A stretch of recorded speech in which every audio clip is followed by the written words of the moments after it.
नमस्कार। दिल बहलाने के लिए ख्याल अच्छा है।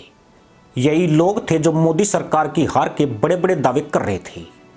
इन्हें बड़ी पीड़ा होती थी जब यह चर्चा चलती थी कि आएंगे तो मोदी ही।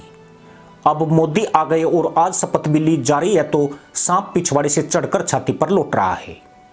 पर अब एक मुद्दे की पूंछ पकड़कर दिल को ठंडक दी जा रही है कि यह तो गठबंधन की सरकार है।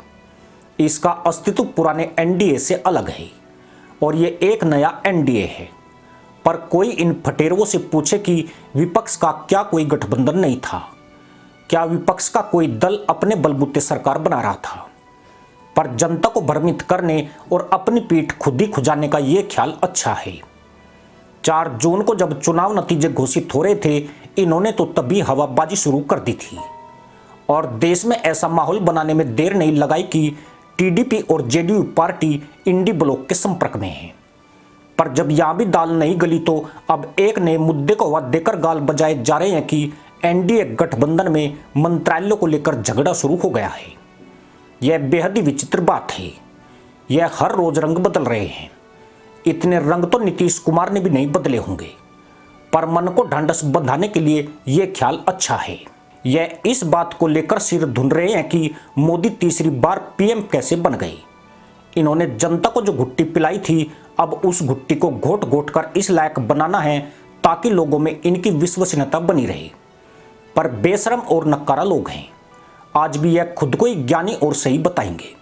मेरे जैसे 8-10 बक्कड़ जो सोशल मीडिया पर बकलोली करके खुद को क्रांतिकारी और ज्ञानी समझ लेते हैं, उनकी अहमियत सोशल मीडिया तक ही सीमित है। पर वे भी कहते हैं कि उन्होंने मोदी की सीटें घटवा दी। मगर इन लपाटों को यह नहीं पता कि इस आभासी प्रतिबिंब की धरातल पर कोई अहमियत नहीं है। बराबर से गुजरने वाला एक आम आदमी शकल तो क्या नाम तक नहीं जानता है। पर कुएं का मेंढक हमेशा खुद को जलकर राजा ही मानता है। जो लोग एनडीए के विकल्प के तौर पर नए नमूने देश पर थोपना चाहते थे, उन्होंने इस मुद्दे पर कभी मुंह नहीं खोला कि 140 करोड़ लोगों का नेतृत्व करने की क्षमता किस विपक्षी नेता में है। देश में फ्री की खैरात तो सब बांटने को बेकाबू थे, लेकिन देश को ऊपर उठाने की बात इनके किसी लाडले ने नहीं की। 5 लाख रोजगार देने की बकलोली तो एक बिहारी नेता ने भी कर दी थी। बाद में बेरोजगारों को घंटा थमा दिया। यूं भी सरकार हर व्यक्ति को नौकरी नहीं दे सकती है। 140 करोड़ की जनसंख्या वाले देश के पास इतने संसाधन या पैसा नहीं है कि सबको सरकारी नौकरी मिल सके। सवाल यह भी है कि सरकारी नौकरी ही क्यों चाहिए? क्या सरकारी नौकरी में मुफ्त की खाने को मिलती है या ऊपर की कमाई ज्यादा है? चीन अपने पैरों पर खड़ा है तो वहां सरकारी नौकरी से परिवर्तन नहीं आया। जापान के युवा आत्मनिर्भर हो गए। खाड़ी देशों में कौन सरकारी नौकरी के लिए मारा जा रहा है?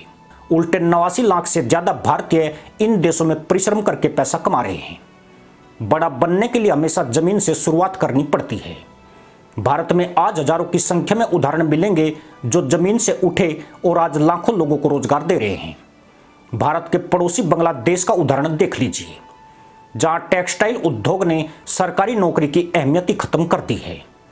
लोग स्वावलंबी बनकर उभरे हैं और आज बांग्लादेश के कपड़ा उद्योग ने भारत और पाकिस्तान को भी पीछे छोड़ दिया है।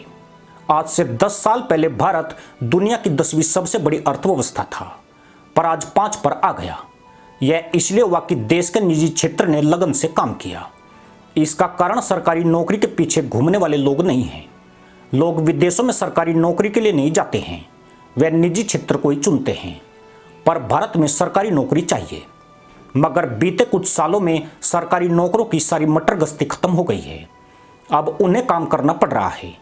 पहले जो सरकारी नौकर मजे उठाते थे और शाम को जेबें भरकर घर पर लाते थे, वह दिन लद चुके हैं। अगर आपके घर में कोई सरकारी नौकर है तो वह इस बात की पुष्टि कर सकता है।